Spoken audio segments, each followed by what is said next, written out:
Dear students அனைவருக்கும் வணக்கம். So நாம் இன்றைக்கி இந்த வீடியோவில் எதை பற்றி பார்க்க போகிறோம்னு பார்த்தீங்கன்னா, தமிழ்நாடு போர்ட்ஸில் இருக்கக்கூடிய 12ஆம் வகுப்பு மாணவர்களுக்கான இயற்பியல் பாடத்தில் பார்த்திங்கன்னா முக்கியமான 5 மதிப்பெண் வினாக்கள் ஸோ ரிடியூஸ் பண்ணி கொடுத்துருக்குற இந்த சிலபஸ் வந்து ஒரு 55 மார்க்ஸை வந்து நான் வந்து இதில் கொடுத்துருக்கேன். ஸோ இது படிச்சுனாங்களே போதும், நீங்கள் ஒரு நல்ல மார்க்கை வந்து 5 மார்க்ஸில் வந்து 25 வாங்கலாம்.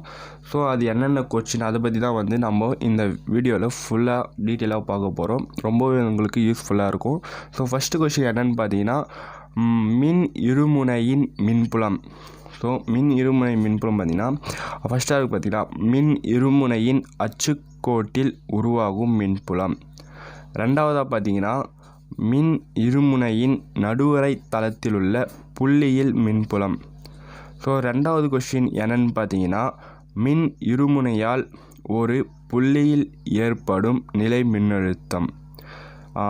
மூணாவதாக கொஸ்டின் பார்த்தீங்கன்னா காஸ் விதியின் பயன்பாடுகள். ஸோ காஸ் விதியின் பயன்பாடு பார்த்திங்கன்னா இது வந்து எல்லாமே வந்து அனைத்தும் அதாவது எல்லாமே வந்து படிச்சுக்குங்க. ஸோ இப்போ நாலாவதாக கொஸ்டின் என்னென்னு பார்த்தீங்கன்னா வாண்டிகிராஃப் மின்னியற்றி. ஸோ இது பக்கத்தில் பார்த்தீங்கன்னா விவி அப்படின்னு போட்டு பார்த்தீங்கன்னா ரொம்ப வந்து வெரி இம்பார்ட்டண்ட் கொஸ்டின். அதனால தான் பார்த்தீங்கன்னா விவி அப்படின்னு சொல்லி போட்டிருக்கேன். அது வந்து அது படிக்கிறனால இது வந்து கன்ஃபார்ம் படிச்சுங்க, கன்ஃபார்ம் கேட்பாங்க. ஸோ அஞ்சாவதாக இருக்கக்கூடிய கொஸ்டின் என்னன்னு பார்த்தீங்கன்னா மின் தேக்கி சேமிக்கப்படும் ஆற்றல். இதுதான் பார்த்தீங்கன்னா அஞ்சாவது கொஸ்டின். இப்போ வந்து அலகு 2 வந்துடலாம். அலகு 2 பார்த்தீங்கன்னா ஆறாவதாக இருக்கக்கூடிய கொஸ்டின் பார்த்தீங்கன்னா மின் தடையாக்கிகள், தொடர்பு இணைப்பு மற்றும் பக்க இணைப்பு.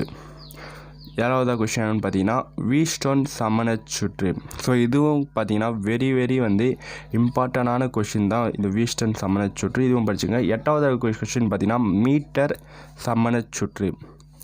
9ஆவதாக இருக்கக்கூடிய கொஸ்டின் பார்த்தீங்கன்னா மின்னழுத்தமானியின் தத்துவத்தை விவரி. ஸோ இது பார்த்திங்கன்னா 9ஆவது கொஸ்டின். இப்போ அலகு 3க்கு பார்த்துக்கலாம். இப்போ அலகு 3ல் பார்த்திங்கன்னா 10ஆவது இருக்கக்கூடிய கொஸ்டின் பார்த்திங்கன்னா மின்னோட்டம் பாயும் நீண்ட நேரான கருத்தினால் ஏற்படும் காந்தப்புலம். ஸோ 11ஆவது கொஸ்டின் பார்த்திங்கன்னா மின்னோட்டம் பாயும் வட்ட வடிவ கம்பிகளின் வழியே ஏற்படும் காந்தப்புலம். இதுவும் பார்த்திங்கன்னா வெரி இம்பார்ட்டண்டான கொஸ்டின். ஸோ 12ஆவது இருக்கக்கூடிய கொஸ்டின் பார்த்திங்கன்னா கால்வனாமீட்டரை அம்மீட்டராக மாற்றுதல். 2வது கூடிய பார்த்திங்கன்னா கால்வனாமீட்டர் வோல்ட்மீட்டராக மாற்றுதல். 13வது கொஸ்டின் பார்த்திங்கன்னா இயங்கு சுருள் கால்வனாமீட்டர். இப்போ வந்து பார்த்திங்கன்னா அலகு வந்து 4க்கு வந்துடலாம். அலகு 4ல் பார்த்திங்கன்னா 14வது கொஸ்டின் இரு நீண்ட பொது அச்சு கொண்ட வரிகளுக்கிடையே பரிமாற்று மின் தூண்டல் எண். 15வது கொஸ்டின் பார்த்திங்கன்னா காந்த புலத்தை சார்ந்து கம்பிச் சுழலின் சார்பு திசை அமைப்பை மாற்றுவதன் மூலம் தூண்டப்பட்ட மின்னியக்கு விசை உருவாக்குதல்.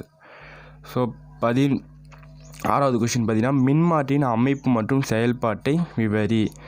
17வது கொஸ்டின் பார்த்திங்கன்னா மின்மாற்றியில் ஏற்படும் ஆற்றல் இழப்புகள். 18வது கொஸ்டின் பார்த்திங்கன்னா மின் தூண்டி மற்றும் உள்ள ஏசி சுற்று. 19வது கொஸ்டின் பார்த்திங்கன்னா மின்தேக்கி மற்றும் உள்ள ஏசி சுற்று. 20வது கொஸ்டின் பார்த்திங்கன்னா தொடர் ஆர்எல்சி சுற்று. இது பார்த்திங்கன்னா வெரி இம்பார்ட்டண்டான கொஸ்டின். இதையும் நீங்கள் கன்ஃபார்மாக வந்து படிச்சுக்கோங்க. அலகு 5ல் பார்க்கலாம். இப்போது அலகு 5ல் பார்த்திங்கன்னா 21வது கொஸ்டின் வந்து மேக்ஸ்வெல் சமன்பாடுகளின் தொகை நுண்கணித வடிவம். 4 சமன்பாடுக்கு அது வந்து படிச்சுக்குங்க. ஸோ 22வது கொஸ்டின் பார்த்தீங்கன்னா மின்காந்த அலைகளின் பண்புகள், ஏதேனும் 10 பண்புகள். இது வந்து வெரி இம்பார்ட்டன்ட் கொஸ்டின். 23வது பார்த்தீங்கன்னா நிறமாலையின் வகைகள்.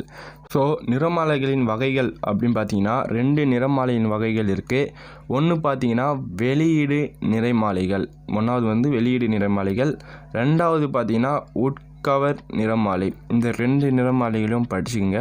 இப்போ பார்த்தீங்கன்னா தொகுதி 2க்கு வந்துடலாம். தொகுதி 2ல் பார்த்தீங்கன்னா அலகு 6. அது அலகு 6ல் பார்த்தீங்கன்னா 24வது கொஸ்டின் ஆடி சமன்பாடு. இது பார்த்தீங்கன்னா ரொம்பவே வந்து உங்களுக்கு இம்பார்ட்டண்டான கொஸ்டின். இதையும் வந்து தரவாக படிச்சுக்கோங்க. 25வது கொஸ்டின் பார்த்தீங்கன்னா ஒளியின் வேகத்தை கண்டறிவதற்கான பியூசி முறை. இதுவும் படிச்சுக்கோங்க. 26வது கொஸ்டின் பார்த்தீங்கன்னா லென்ஸ் உருவாக்குபவரின் சமன்பாடு மற்றும் லென்ஸ் சமன்பாடு. 27வது பார்த்தீங்கன்னா முப்பட்டகம் ஏற்படுத்தும் திசைமாற்ற கோணம். அலகு 7ல் பார்த்தீங்கன்னா 28வது கொஸ்டின் ஸ்கேன்ஸ் தத்துவத்தின் அடிப்படை எதிரொலிப்பு விதியை நிரூபித்தல். 29வது ஸ்கேனர்ஸ் கொள்கையின் அடிப்படையில் ஒளிவிலகல் விதிகளை நிரூபித்தல். 30வது கொஷின் பார்த்தீங்கன்னா யங் இரட்டைப்பிளவு ஆய்வு. அலகு 8க்கு பார்த்தீங்கன்னா எலக்ட்ரான் உமிழ்வு வகைகள் 4 வகைகள் சொல்லியிருக்கேன். 4 வகைகள் படிச்சுங்க. 32வது பார்த்தீங்கன்னா ஒளிமின் விளைவு விதிகள். 33வது கொஷின் பார்த்தீங்கன்னா ஒளிமின் சமன்பாட்டை பற்றிய ஐன்ஸ்டீனின் விளக்கம். 34வது கொஷின் பார்த்தீங்கன்னா ஒளி உமிழ்வு மின்கலம். 35வது பார்த்தீங்கன்னா டேவிசன் ஜெர்மன் சோதனை. இது பார்த்தீங்கன்னா ரொம்ப வெரி வெரி இம்பார்ட்டண்டான கொஷின். 36வது பார்த்தீங்கன்னா எலக்ட்ரான் நுண்ணோக்கி. இதுவும் பார்த்தீங்கன்னா வெரி இம்பார்ட்டண்டான கொஷின். தரவாக படிச்சுக்கோங்க. அலகு 9ல் பார்த்தீங்கன்னா 37வது கொஷின் தாம்சன் ஆய்வு. 38வது கொஷின் பார்த்தீங்கன்னா மில்லிகனின் எண்ணெய் துளி ஆய்வு. 39வது கொஷின் பார்த்தீங்கன்னா சுற்றுப்பாதையில் உள்ள எலக்ட்ரானின் ஆரம். 40வது கொஷின் பார்த்தீங்கன்னா எண்ணாவது வட்டப்பாதையில் எலக்ட்ரானின் ஆற்றம். ஸோ 41வது கொஷின் பார்த்தீங்கன்னா ஹைட்ரஜன் நிறமாலை லைமன் ஃபார்மர் பாஷன் ஃபண்ட் வரிசை. இது படிச்சுங்க. 42வது பார்த்தீங்கன்னா கதிரியக்க சிதைவு விதி. 43வது பார்த்தீங்கன்னா அணுக்கரு உலையின் படத்தை விவரிக்க. இது பார்த்தீங்கன்னா வெரி இம்பார்ட்டண்டான கொஷின் அணுக்கரு உலை. ஸோ அது தரவாக படிச்சுக்கோங்க. அலகு 10 பார்த்தீங்கன்னா 44வது கொஷின் அரை அலை திருத்தி மின்சுற்று. இதுவும் பார்த்தீங்கன்னா வெரி இம்பார்ட்டண்டான கொஷின். 45வது பார்த்தீங்கன்னா முழு அலை திருத்தி. இது கிளாஸ்லேயே சொல்லியிருப்பாங்க. ரொம்ப வெரி இம்பார்ட்டன்ட், படிச்சுக்கோங்க. 46வது கொஷின் பார்த்தீங்கன்னா பொது உமிழ்ப்பான் டிரான்சிஸ்டர் நிலை சிறப்பியல்புகள். அதோட சிறப்பியல்பு படிச்சுங்க. 46வது கொஷின் பார்த்தீங்கன்னா டிரான்சிஸ்டர் சாவி. 48வது கொஷின் பார்த்தீங்கன்னா டிரான்சிஸ்டர் பெருக்கியாக செயல்படுதல். 49வது கொஷின் பார்த்தீங்கன்னா டி மார்க்கனின் முதல் மற்றும் இரண்டாம் தேற்றத்தை நிரூபி. 50வது கொஷின் பார்த்தீங்கன்னா எலக்ட்ரானின் டீப்ராய் அலைநீளம். அலகு 8. அலகு 11 பார்த்தீங்கன்னா இல்லை. ஸோ இங்கே கொடுத்துருக்கூடிய 50 கொஷின் பார்த்தீங்கன்னா நீங்கள் தரவாக படிச்சினாலே போதும். நீங்கள் ஃபிசிக்ஸில் ஒரு 25க்கு 25 வாங்கலாம். ஸோ ரொம்ப இம்பார்ட்டண்டான 5 மார்க்ஸ். ஸோ பார்த்தீங்கன்னா நம்ம கொடுத்துருக்கிற போர்ட் ஸ்டெப்ஸில் ஏகப்பட்ட 5 மார்க்ஸ் ஃபிசிக்ஸில் கொடுத்துட்டாங்க. ஸோ அதெல்லாம் படிச்சுட்டு நம்ம ஞாபகம் வச்சு எழுதுறதுக்கு நம்மக்கிட்ட டைமும் இல்லை.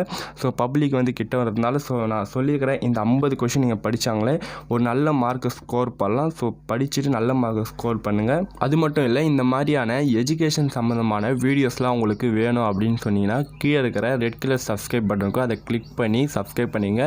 கூடவே ஒரு பெல் ஐக்கான் வரும். அதை கிளிக் பண்ணிங்கன்னா ஆல்னு சொல்லி காமிக்கும். அந்த ஆளுங்கிற ஆப்ஷனை கிளிக் பண்ணி எனேபிள் பண்ணி வச்சுங்க. அப்போ தான் நான் போடக்கூடிய ஒவ்வொரு வீடியோ உங்களுக்கு நோட்டிஃபிகேஷனை ஷோ ஆகும். இன்னொரு விஷயம் பார்த்தீங்கன்னா இந்த வீடியோ பற்றியான கருத்துக்கள் டவுட் இருந்தால் இன்னும் எவ்வளோ வீடியோஸ் வேணும் நீங்கள் கமெண்ட் பண்ணுங்கள். கன்ஃபார்ம் வீடியோவை போடுறேன். இந்த வீடியோ உங்களுக்கு ஹெல்ப்ஃபுல்லாக இருக்கும்னு நினைக்கிறேன். இந்த வீடியோ பிடிச்சிருந்தால் மற்றவங்களுக்கும் ஷேர் பண்ணி விடுங்க. அவங்களுக்கும் யூஸ்ஃபுல்லாக இருக்கும்.